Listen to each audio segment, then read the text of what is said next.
siamo molto preoccupati per il nostro sistema socio-sanitario, e sottolineo la parola socio perché è una particolarità veneta quella di un sistema così fatto, che ha funzionato bene. Sono stati proprio gli amministratori locali, sindaci, assessori, consiglieri comunali, ma anche sindacati e associazioni a portare le loro preoccupazioni all'assessore regionale Emanuela Lanzarin e al direttore dell'area sanitaria della regione Veneto Domenico Mantoan nell'incontro organizzato dall'Associazione dei Comuni della Marca Trevigiana.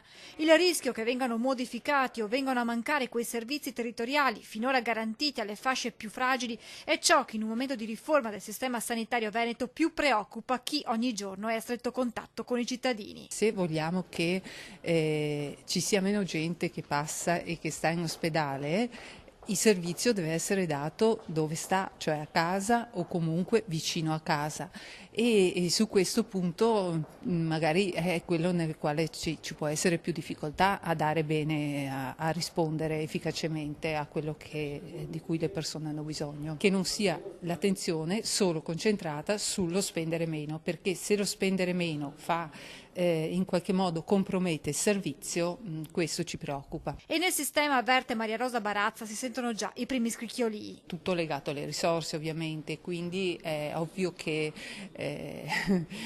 qualche criticità già si manifesta. La sfida futura è quella dell'assistenza agli anziani e le formule organizzative contenute nel nuovo piano sociosanitario pensiamo possano dare le risposte necessarie. Così il direttore dell'area sanitaria della Regione Veneto Domenico Mantoan, che spiega poi come le idee debbano essere messe in pratica dalle persone, e qui sta la seconda sfida. Il piano è basato sui distretti, sui 26 distretti.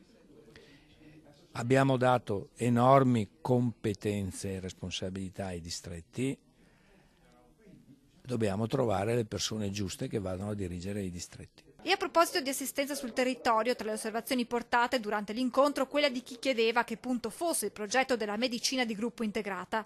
L'idea di un team per l'assistenza primaria rimane, ha chiarito Mantoan, ma quella formula contrattualistica è superata perché non è riuscita a dare i risultati sperati. Dobbiamo, ha continuato, a trovare altre soluzioni come quella dell'accreditamento o di team multiprofessionali in esternalizzazione. Il medico di medicina generale rimane sempre il punto di riferimento delle cure primarie, delle cure territoriali, intorno a lui ruotano tutta una serie di servizi, lui deve essere in grado però di ricoprire il suo ruolo di gestore di tutta una serie di servizi al servizio della cronicità e della fragilità.